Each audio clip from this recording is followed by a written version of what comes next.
Lily was still in shock after being nominated by Jason to represent the Jones family in their negotiations with Williams Media. She was at a loss for words. After Jason finished speaking, he walked over and stood in front of Grandma Jones. "I think Lily is really suitable. What do you think, Grandma?" In Grandma Jones's heart, Jason was the one that she liked the most, so she naturally took his suggestion more seriously than the others. She reflected for a while and nodded in agreement. Then she looked at Lily and smiled. "Lily, you will go to Williams Media tomorrow. Do your best and above all, don't let me down." "Grandma, Lily was struggling to come up with a way to get out of this, but she saw Grandma Jones wave her hand dismissively and say, "Okay, today's meeting is adjourned. Do whatever you need to handle this. Don't accept no for an answer. Your family needs you." No one cared about Lily's feelings or what she wanted to say. Once the meeting was over, everyone filed out. Lily bit her lip as she watched Jason leave the room with a big smile on his face. She angrily stomped her feet and walked out of the Jones mansion, wondering what she would do next. Lily was confused. When she returned home, the more she thought about it, the more uncomfortable she felt. In the eyes of everyone in the Jones family, this was an impossible task. But now this hopeless task fell on her. She had no idea how she would approach the new CEO of Williams Media to talk about working together with her family. The more Lily thought about it, the more irritated she became. Finally, Lily decided to call Rachel and ask her to come over to keep her company. She also wanted to know if her friend had any good suggestions. After Rachel came over and the two of them chatted for a while, Lily felt a little less freaked out. Rachel got up and walked to the fridge. She took a can of soda and asked Lily as she drank, "Why isn't Kevin at home today?" Lily smiled helplessly. "When I left early this morning, he was already gone. I don't know where he went, but he still hasn't come back." Rachel curled her lips in disgust as she sat on the sofa. She leaned closer to Lily and said, "I really admire you. You haven't thought of getting a divorce after these 2 awful years?" Lily only sighed and didn't say anything, but Rachel pressed it further. "You should also think about yourself. Kevin is holding you back. Your parents want you to have a child, but you still haven't been able to get pregnant after 2 whole years. Plus, your company still owes you so much money. If you find a rich and powerful husband, your life won't be so hard." "It's pointless for you to say all this now. We're already married. What are you getting at?" "Those who get married can get a divorce," Rachel said indifferently. Lily shook her head and smiled. She didn't say anything else about it. After a few minutes, they heard someone at the door. The two women looked up at the same time and saw Kevin whistling as he walked in. With a contemptuous, mocking smile on her face, Rachel watched Kevin walk closer to them.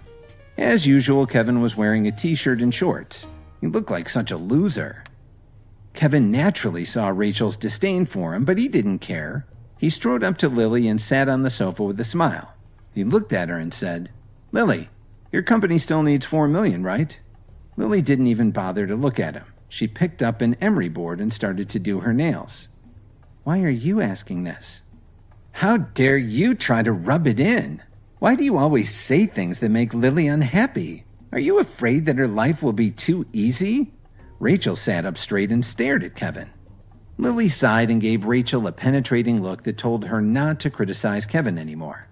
After all, during the Joneses family quarterly meeting, when Jason embarrassed her in front of so many people, it was Kevin who helped Lily. Now she naturally didn't want Rachel to keep picking on him like this. Kevin turned his head and looked at Rachel. He smiled mysteriously and said, "I hope you haven't forgotten what I said 2 days ago. If I can find $4 million to help Lily get through this crisis, you should call me boss." When she heard him bring this up, Rachel instantly laughed.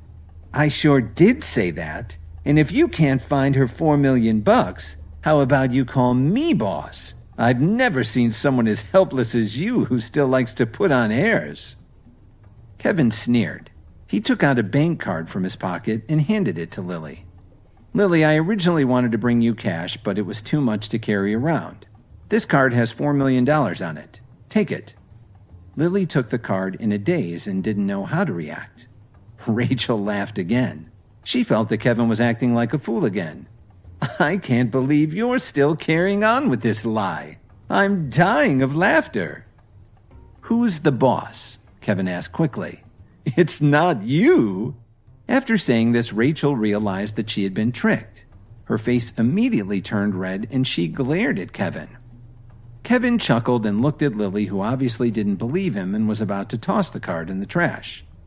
"Lily, do you still have that card reader you use at work? Why don't you log in and check the balance of the account? I wouldn't lie to you." Lily held the card in her hand and looked into Kevin's eyes. She had her doubts. But she also wanted to believe him, even though he didn't have a job. After all, he still relied on her to support him. Now he hands her a card and says that there are $4 million on it. Anyone would find his words hard to believe. "Lily, since he asked you to try, you should try. He asked for it. I'm still waiting to hear him call me boss." Rachel crossed her arms in front of her chest and looked at Kevin with a sneer. Lily tightened her grip on the bank card and looked at Kevin, who was waiting expectantly. "Kevin, you really want me to check it out?" "Don't worry. I would never lie to you." Kevin gave her a determined look. Lily nodded and said, "Okay." Then she got up and walked to the study and turned on the card reader. "The password is your birthday," Kevin reminded her in a low voice. Lily looked up at him and then entered the password. After a moment, the card's balance appeared on the screen. $4 million. Lily was dumbfounded.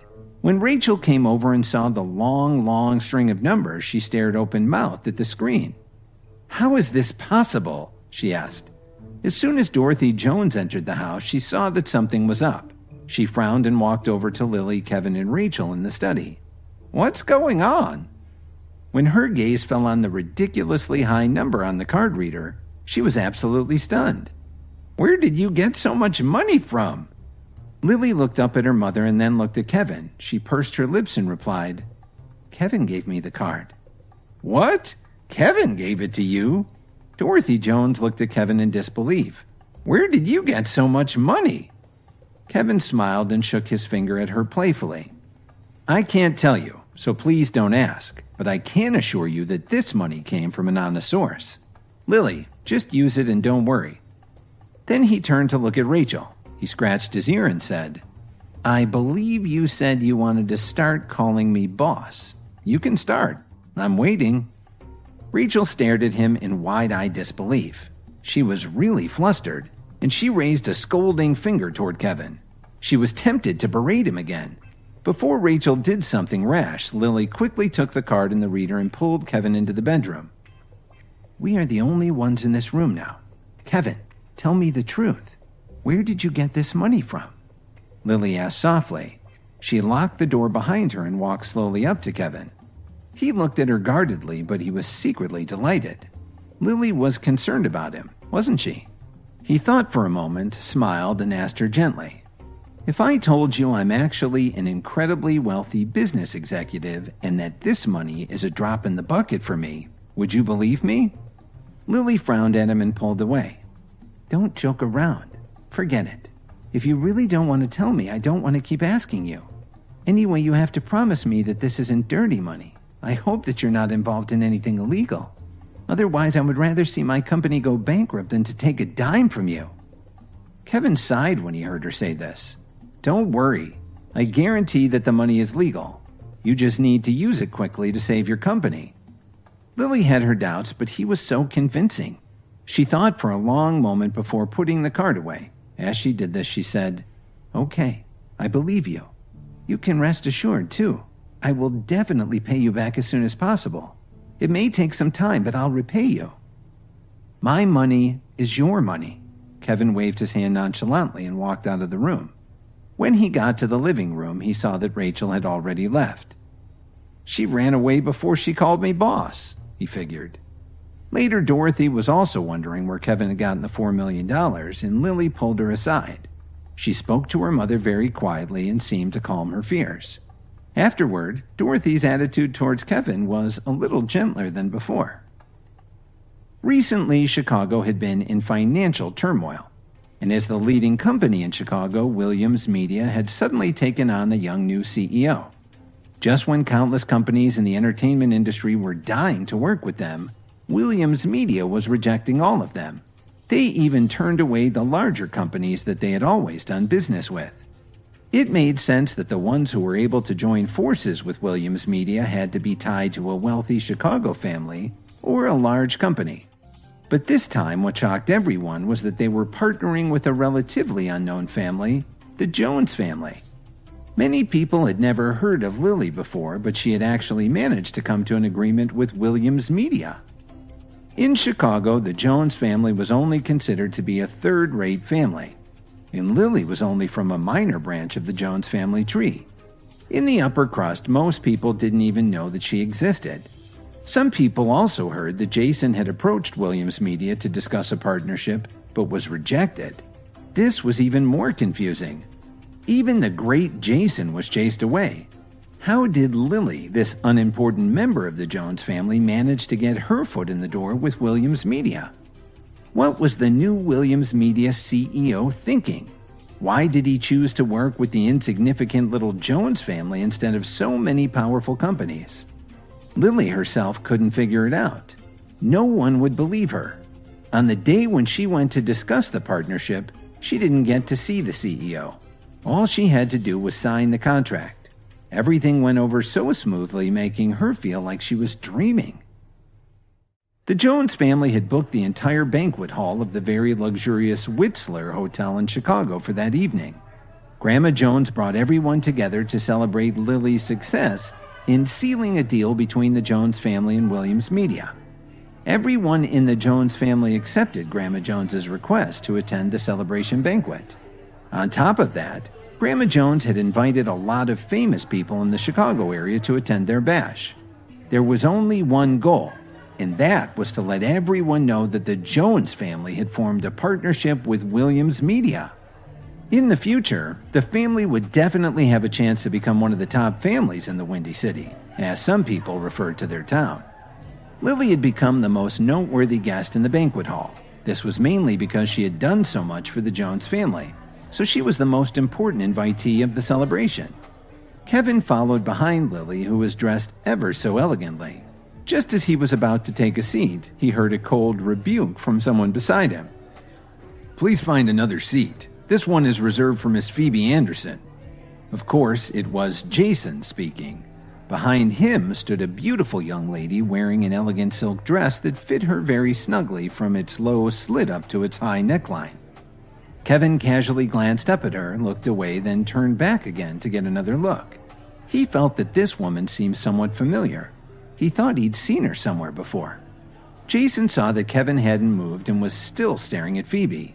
He took a step forward and deliberately bumped into him. "Didn't you hear me? This seat is reserved for Miss Anderson." Kevin wasn't prepared for this kind of physical aggression. He was a little shaken, but he still didn't leave his seat. He saw that Jason was trying to please Phoebe, but the young woman's face remained cold. Kevin raised his eyebrows. "Miss Anderson?" Kevin replied with a questioning tone. Jason glanced at Kevin out of the corner of his eye. He got more impatient. "You don't even know who Phoebe Anderson is?" A lot of people around them had noticed what was going on. Lily, who was nearby, had an embarrassed look on her face. She was very annoyed with Jason. Again. Lily had already noticed that Phoebe was sitting at another table. It was Jason who deliberately arranged to find a new seat for her. And Lily was certain that he must have done this to get even for her success with Williams Media. Jason was deeply jealous of her, and he had deliberately bullied Kevin just to embarrass her. Kevin remained in his seat, but when he looked over at Lily, he saw the pained expression on her face. In a concerned tone, he asked her, "What's wrong, Lily? Are you feeling okay?" Lily shook her head no. She was considering letting Kevin give up his seat. It was better to avoid any unnecessary conflict, which was sure to follow because Grandma Jones liked Jason the most. Dorothy Jones, who was also nearby this awkward scene, didn't say anything, but she kept motioning to Kevin that she wanted him to take the initiative and give Phoebe his seat. Phoebe was a distinguished guest invited by Grandma Jones. The Anderson family was one of the most prestigious families in Chicago. They had made billions in the global jewelry market and literally had countless assets.